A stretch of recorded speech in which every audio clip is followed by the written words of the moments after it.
The topic that I'd like to talk to you about today is corruption, because I think one of the big problems that we have been facing in Greece is corruption. And that's one of the reasons that Greece is in somewhat of a crisis now, because we have a very bureaucratic government.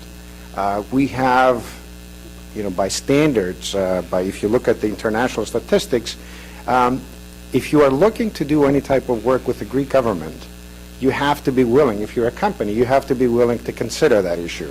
You have to be willing to say, well, maybe that's the way business is done in Greece, and that's the way we have to do it. And if you are looking for some kind of a contract with the Greek government, you have to consider the possibility that bribing is part of doing business in Greece, or at least that's the common idea that's out there. What I'd like to talk about today is not so much the component of the Greek government where people are accepting bribes, but I'd like to talk about some issues that relate to the companies that are actually giving the bribes. When we have a situation where corruption is involved and we have bribing, there are two parties. One is the taker of the bribe, the individual or the entity that takes the money, and the second component is the company that actually, or the individual that gives the money. So we have that equation, and there's got to be a balance, because otherwise we don't have the activity of corruption. In Greece, we all know that the medical sector is corrupt. The fakelaki, for all of us that are somewhat involved in Greece, is a common theme. You can't get medical care at a hospital unless the fakelaki is part of the process. In the government sector, it is also an issue. However, this is not a problem just in Greece. For anybody who does international business transactions, this is a common theme in a lot of different countries, in a lot of different places. Does it happen in the U.S.? Absolutely. Do we know about it? We should. If you look at the cases that have been coming out from the United States courts, you will find out that corruption is a big issue here in the United States. Companies that are doing business in the United States, American companies or companies that have a presence in the U.S., are heavily involved in corruption around the world. And all you have to do is look at the cases. One of the cases that I'd like to talk about is the Siemens case. Now, Siemens has been in the news in Greece for a number of years now because they have been engaged in a lot of transactions where bribery was the mode of doing business. And if you look at the case and you review how the Department of Justice and the Securities and Exchange Commission handled the case, you'll realize that Siemens is not just an isolated case, but it's a common way of doing business abroad. How did Siemens do it? Well, Siemens was bribing everyone. In all of the contracts that they were negotiating abroad, that was the way they were conducting business. It was not just an individual that was simply taking money from a slush fund account and giving it to government officials. It was the policy of the company. Now, it's hard to believe that, but that's how Siemens was doing the business. So the U.S. government comes along and says, enough. We have information that shows that you guys are doing certain activities that are in violation of the American law, because in the U.S. we have a legislation that says if you bribe a foreign official, you not only have to pay your profits back, you go to jail. So in the United States, the legislation that we have is targeting the companies that are actually giving the bribes. In Greece, we tend to focus on the individuals that take the bribes. In the U.S., the legislation is geared towards the individuals or the companies that actually pay the bribes. So the U.S. government comes along and says to Siemens, you now have to do an independent investigation and you've got to pay for it. So they hire a law firm in New York, and the law firm actually hires 300 lawyers and accountants, and for a long period of time they investigate the case. They spend 1.5 million billable hours looking at the case. That's a lot of work. They reviewed over 100 million documents that were stored in China and Germany. They conducted 1,700 interviews in 35 countries. The cost of that investigation to Siemens was $1 billion, just to investigate the activities of Siemens. So the SEC files a complaint, and this is part of the public record. You can go online and look for the Siemens complaint. You'll find it. And the Department of Justice files a complaint against Siemens, and very quickly the case is settled. And Siemens agrees to pay 1.6 billion, not million, 1.6 billion in the return of the profits and damages for the criminal activities that it sort of engaged in. So Siemens is a company that has done, this is the way that we're doing business. And if you look at the complaint, you will find references to activities in Greece. In the complaint, there's a notation and says, oh, by the way, there was an individual in Greece that claimed that he received a 35 million euro kickback, but Siemens did not do anything about it. The information was available to the corporate offices in Germany, but they did nothing about that.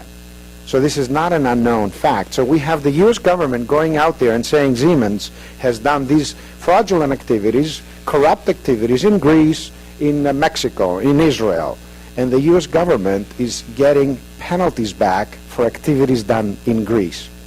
Well, I haven't heard whether or not the Greek government has collected any such penalties from Siemens yet. The case is still pending in Greece, but in the U.S. it settled in the middle of 2009. So has the U.S. government done something with Siemens? Yes. They entered into an agreement whereby they not only paid money, but they are also now saying we will not conduct activities anymore under this kind of a corporate scheme that we had, but we will also change our accounting practices to comply with the Foreign Corrupt Practices Act. So Siemens has now changed the way it's doing business. Is it Siemens alone? No. Johnson & Johnson was just recently, this past year, actually fined by the U.S. Department of Justice and the Securities and Exchange Commission. They also filed, both government entities filed complaints against Johnson & Johnson for illegal activities and bribery. Where? In Greece and other European countries.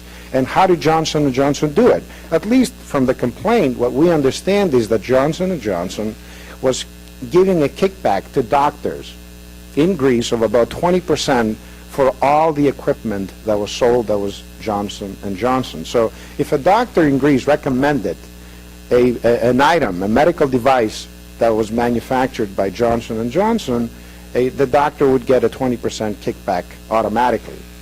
So in the complaint, you review the complaint that was filed against Johnson & Johnson, and you realize that they make reference to activities in Greece. It was so openly done where somebody in the Greek office in Athens was saying, look, why are you telling me to hide this money? Everybody knows about it. It's open. It's part of our accounting process. Why are you complaining? So it was open. This is not something that was done in an unconventional way, but it was openly done. So we have companies like Johnson & Johnson operating in Greece giving kickbacks to Greek doctors. Now, who's at fault? Is it the doctor or the company? Well, in the U.S., the U.S. government actually went after Johnson & Johnson and got them to pay a penalty. And they also entered into an agreement that says we will not do that, we will not engage in these types of activities, and we will change our accounting methods overseas so we can comply with the Foreign Practices Corrupt Act. You also want to bring forth another case against Daimler-Benz, Mercedes, another huge company that has operations in the U.S. What did they do? They did the same thing again. They were bribing and using corrupt methods to make sales around the world. Again, this is not information that I obtained from secret sources. All you need to do is go to the website of the SEC and the Department of Justice and find the complaint that was filed against that company. And if you read the complaint, you'll find out that this was the way Mercedes was conducting business abroad, through bribery, kickbacks, and paying officials off in order to get contracts. Now, why do I say, why do I bring the issue of corruption and talk about the economic crisis in Greece? Because one of the big issues that we've had in Greece is corruption. But at the same time, we cannot lose sight of the fact that it's not just us, Greeks, that are simply taking bribes. Yeah, there's a lot of responsibility, and we should go after those individuals that violate the code of ethics they have in their position as government employees. But at the same time, we cannot forget that these huge companies, these large companies, are engaging in these activities because they want the contracts. Now, I've done a lot of work overseas, and I've done business transactions abroad, and I can tell you it's extremely easy to fall into the trap. And this is what I call that. It's a trap. When you are negotiating a contract for a client, or when you are working for a company that's sort of trying to get a government contract where your career is on the line, the profitability of the company is critical, it's hard not to sort of think about that possibility. Well, you know, I pay somebody off and I get the contract. This is how business is done abroad, but you cannot let yourselves fall into that trap. That's the lesson that I think you should consider, either because you will be engaged in the government sector or you will be engaged in some kind of a corporate capacity. You cannot lose sight of the fact that even though that's how business is done abroad, you cannot fall, into that trap. And a large, corporation where this is the way our business is conducted may force you to sort of take that position. Don't let it happen. So the theme that I'd like to sort of bring out today to you guys is that it's easy to go back and sort of look at the economic crisis in Greece and think about the way that Greeks have handled the issue of corruption. If you look at Transparency International, this is an organization that sort of looks at the statistics of corruption around the world. You will see that, and this is an interesting note that I'd like to tell you, that there's a decline in the corruption in Greece from 2010, from 2009 to 2010.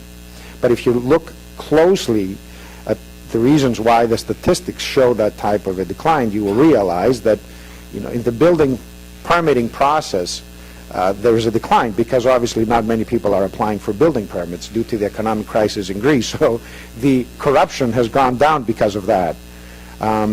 So if you look at the statistics, you will see that Greece has a large percentage of corruption activities. But to me, we have to look at both of the sides of the equation, and we have to be critical of anyone engaging in these types of activities, not just the takers of the bribes, but also the givers of the bribes. And that's the message I'd like to bring forth to you. Thank you.